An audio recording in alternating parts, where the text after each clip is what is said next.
Penn State On Demand is a service of Penn State Public Broadcasting, and now you can support WPSU when you shop online. Visit WPSU.org/shop to make purchases from national online retailers, and WPSU will receive a portion of the sale with no extra cost to you. So start your online shopping at WPSU.org/shop. The following program is a special presentation of the Big Ten Network, produced in association with Penn State University. Every generation has events that shape who they are. The greatest generation defeated fascism in World War II. The silent generation was defined by ambiguity and the forgotten war. Baby boomers had Woodstock. And Generation Xers had the introduction of personal technology. But it is the millennials that could be the next great generation. Join 9 Penn State students as they discover what it means to be this generation. We are the Millennials. All right, guys. Well, we made it to December. It's our third and final show this semester. And over the course of this show, we've taken a look at a bunch of different stories, a bunch of different people. But something that we haven't done is kind of look at our childhood. You know, the millennial generation's always attributed to the future and pushing the frontier for technology, but we never take a chance to step back and see what we did when we were children. So, Lauren, I know you kind of looked into that for this story. What can you tell us about it? Well, Amanda and I looked into the different TV shows and toys that millennials grew up with and really loved. And I know that I loved my Barbie collection. I had my mom's old Barbies and her old Barbie clothes and some of my own, some still in boxes, and they were just my favorite thing in the world. What were some of your favorite toys? Maybe simplest toy out there, but the yo-yo was always fascinating for me when I was a child. I mean, a little piece of plastic on a string. Who would have thought you could have so much fun walking the dog with a yo-yo or doing the elevator or something of that sort? Yo-yos were just fun to me. I thought Pogs were interesting. These tiny little cylinder pieces of plastic that have different designs on them. You can trade them and flip them to earn more and stuff like that. So I thought Pogs were kind of cool. Legos were definitely it for me. I know sometimes over Christmas break, my friends and I will still pull them out of the attic. Few people are as lucky as Rhett Walsh. Every day, he works with his one true passion. I love toys. But not just any toys. This store specializes in toys that span several generations. I think it brings back everyone wants to be a kid again because we have to grow up, unfortunately. So that's the thing that's so appealing about toys. I mean, kids like them when they are kids, and grown-ups want to get them back when they, grow up. From silly putty from Generation X to toys that millennials played with that never went out of style, you can find it all here at Pure Imagination in Bellefonte, Pennsylvania. But aside from the classics found here, what were the other favorite toys of millennials? Dr. Gary Cross at Penn State says that a lot of toys from our time were linked to our favorite television shows. When it became possible for programmers to put on shows that were directly linked with the toys that were being sold at the time. While everything Dr. Cross says is true, we couldn't help but wonder what other experts on toys from our past had to say. Millennial experts. I agree with about the 3-year-olds on this one. It's very entertaining. That's all it says. Just laughs and bad tickle. Who says that? It's a robot. I'm going to transform it into a car right now because that's really easy to do. So I'm just gonna do it. Did I have Transformers? Yes, I had every Transformer. I think I almost have it, actually.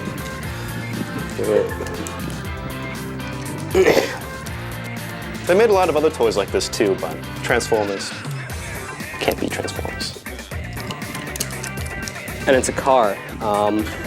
So that's how easy it is to transform these things. Where to start with My Little Pony? They had the video. Honestly, I wouldn't have known what to call this until I was told. It was my favorite because I got to show everybody my favorite pony. She was a big pony. She had long purple hair. They had the big ponies, the little ponies. You had your pony land. The thing I liked best about, what's this thing called? I had little curlers that I would put on my ponies. I really liked My Little Pony. So Beanie Babies, an obsession for kids my age. My sister and I have a collection of about like 100. I didn't see it as an investment back then, but if they had appreciated like they were promised they would, I would be very rich right now.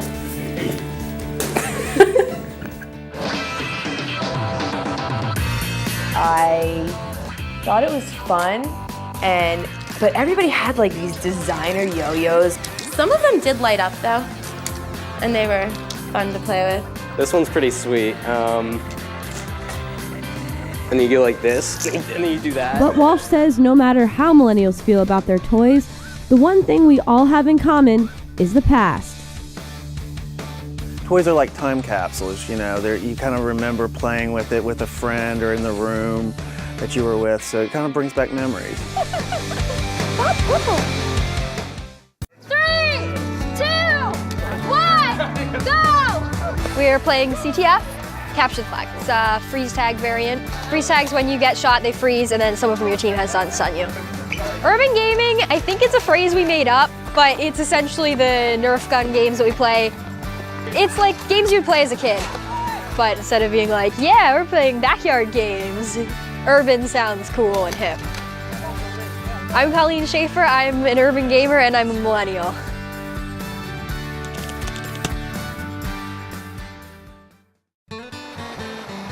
The millennial generation is usually looked at as a generation that runs on technology.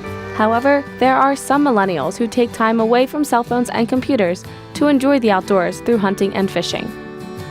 Half the time I don't understand what people are talking about when they're talking about Twitter and iPhones and everything like that. You know, we'll get together and we can talk about guns and fishing and stuff, and I don't know, I think it just sets us apart from everybody else, and I'm really proud of that.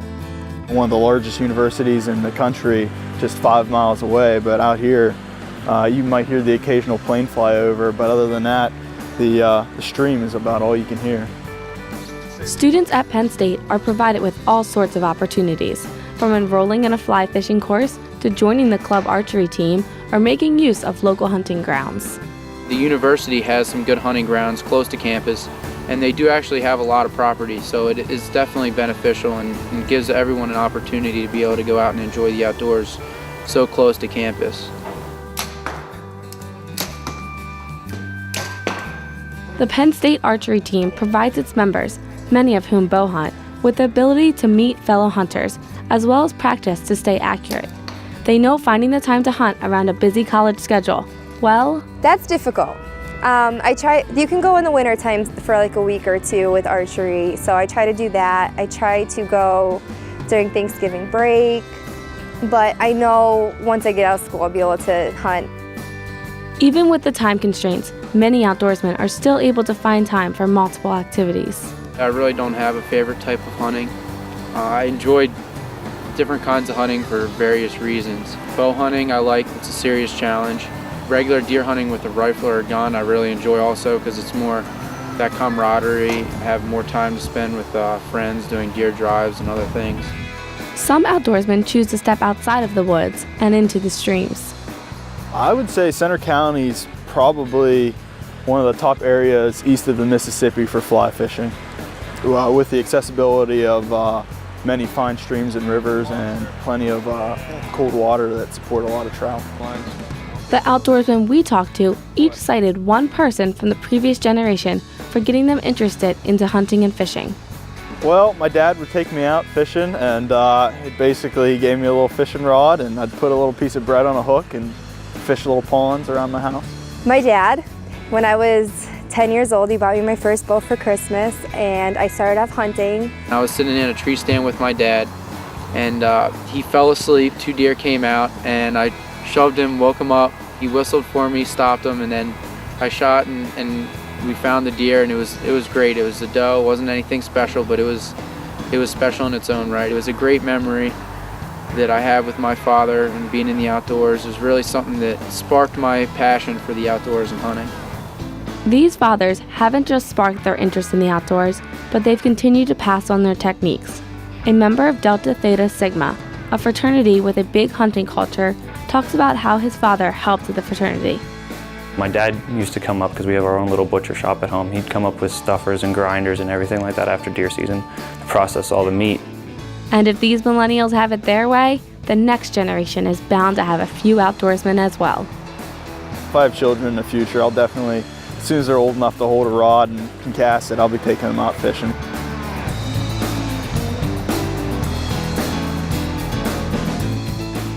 So Becca, this is a topic that we've never looked at before in this show, and you were the lead on it. What stuck out to you? I just think it was neat to look at kids and see how they're not always sitting behind the computer, and it's not always about technology and what we're going to advance to, and just to see that we do get out there and go in the outdoors and do that kind of thing. So I know I love to go kayaking and go hiking and fishing and that kind of thing. So what else do you guys like to do outside? I'm definitely an indoor girl, not really outdoor girl, but I think if I do, I think it's interesting to see our generation and the things that they do, but I definitely am an indoor girl, not really outdoor girl. I've always had the inclination to go base jumping. I've never come close to doing anything like that, but the thrill of jumping from a skyscraper or just a mountaintop with nothing attached sounds exhilarating. So Becca, did you find it interesting that, Stephanie, you said you're an indoor girl, that there's actually some members of our generation that do go outside and fish or hunt? Yeah, I think that is the most interesting part about it, is that it's kind of like the hidden aspect of us, is that we do enjoy the outdoors as much as other generations did. And the story kind of proved that.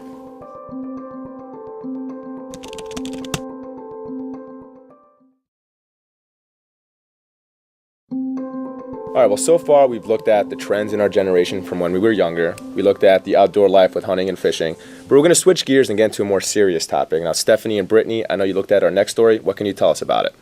Stephanie and I looked at gender and sexuality, particularly here on Penn State campus, and we decided to focus on comparing the baby boomer generation to the millennial generation.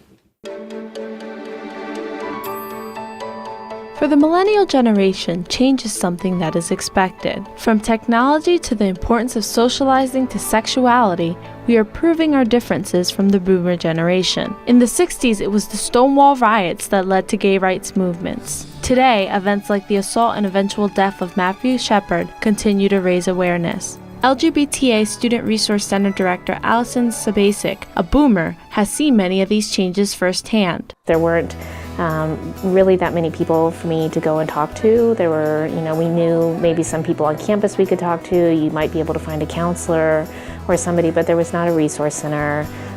There weren't people that were hired to specifically provide resources and programming and education on campus for the LGBT population. Claire Gagno, assistant director at the center, emphasizes the importance of such places. Whether it's trainings or the class that we offer or the safe space program, which we call the support network, just having this physical space here and having this safe space here and knowledgeable staff is absolutely incredible. Penn State offers resources such as a library, videos, counseling, and a safe space to students, staff, and faculty. Straight Talks are another resource that is offered through classes. For our purposes, we set up a Straight Talk where panelists discuss the changes seen through the years. Yeah, I feel like we've grown up in a culture where it's been more visible and more positively reflected in both media and in everyday life. So a lot of people our age are more comfortable with it than people our parents' age or our grandparents' age. If you look at it from a governmental point of view, the people who are out there protesting and trying to move for change tend to be in the younger generation. However, the people who are making the laws which are prohibiting equal rights tend to be of the baby boomer generation. Millennial Kenny Donnelly, a law student at Penn State, is optimistic about the future of gay rights. I definitely think we've come a long way to be able to be out and proud on campus and to be accepted by my classmates. I've been out my entire career in a law school, and I've run for office all 3 years, and I've won all 3 years. So that shows that people are accepting of me as an individual, and I've been blessed with that because I know not everybody has that story. Gallup poll research shows that acceptance of homosexuality in terms of equal employment and lifestyle has mostly been on the rise since the late 1980s. According to Gallup, 62% of millennials find that homosexuality is acceptable. Yeah, I think the millennial generation is definitely more accepting of the differences.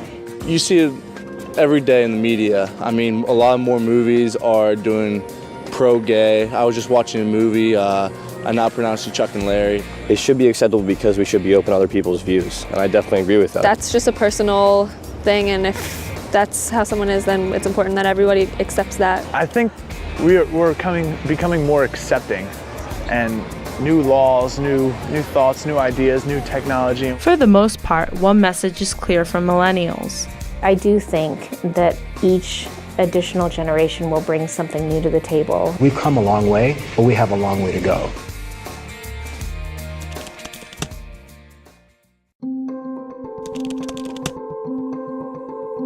All right, everyone. Well, each of us at this table has one thing in common. We're all journalism majors, and we've taken a look at a whole bunch of different stories, but we never really turned the cameras on ourselves. Now, Greg, you looked at the future of journalism and how it's come. What'd you see? Well, I mean, journalism's really evolved in just the 4 years that we've really been at college since our freshman year. The skill sets that we have, they've definitely taken a turn. I think journalism itself has changed since we've been in college. We have so many sources at our disposal now to find stories and reporting stories. It's really come a long way. Since the first American newspaper, the role of journalist was to gather facts and write the story. Although journalism has been evolving, the facts are still the most important element. Reporters are now expected to take on a larger responsibility. When I started, and a lot of people started, it was cover a story, write it for the next day, cover a meeting, write it for the next day. There was no email, you would call people, that was your source. Now, it's like the old wire service reporting that we all knew when the wire service would write a story and write write-throughs and updates and all day long. That is what journalism is now. The rate at which it changed is kind of like, where is it going to go from here? Like, how much faster can we get news out? Because this is getting out within seconds. Now, you don't necessarily have to watch TV. You can get updates on your phone, Twitter and, Facebook.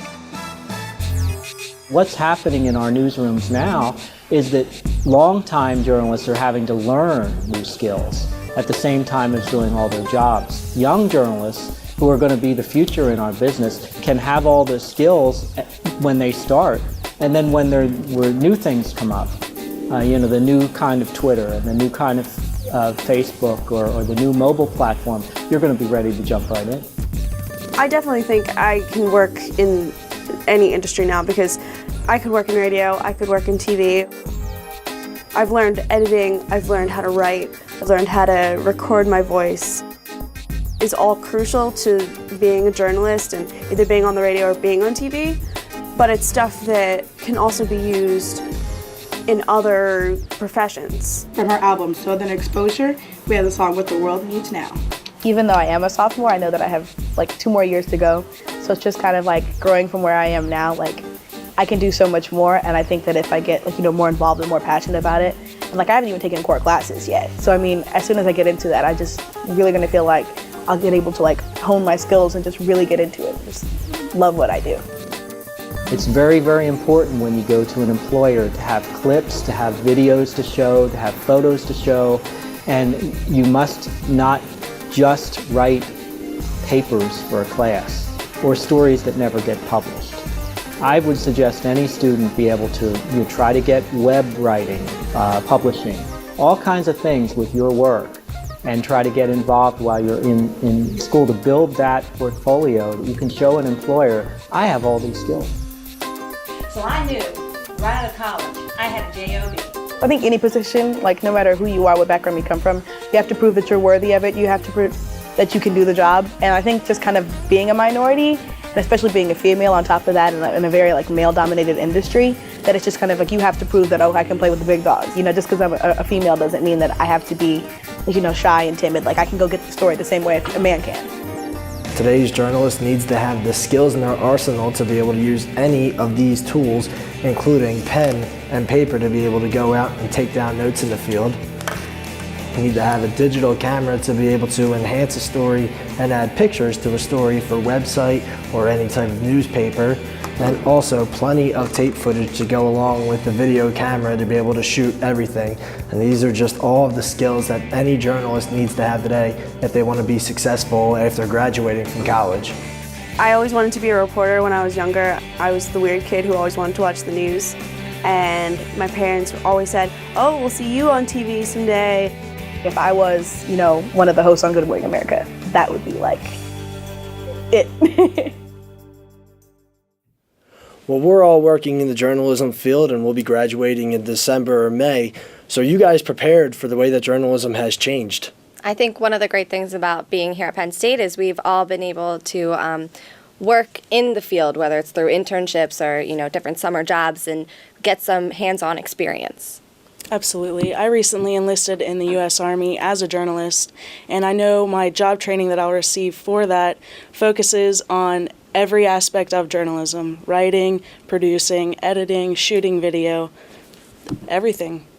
That's really cool, Brittany, and I agree. I think the best part about it is that we do get to go out there and do everything. We're producing the whole segment or whatever it is, and I think that's the best part about it. It's not, you don't just have a part of it, you're the whole thing.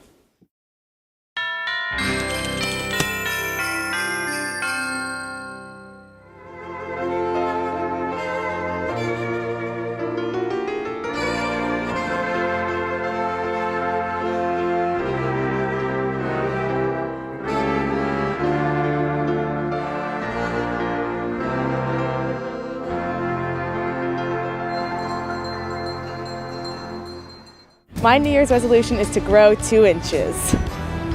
My New Year's resolution this year is to start taking classes again and to try to get into campus before noon. I'm going to try and stop beating on my little brother so much, give him a break in the new year. I guess my New Year's resolution is to graduate next semester and actually get a real job and be a real person.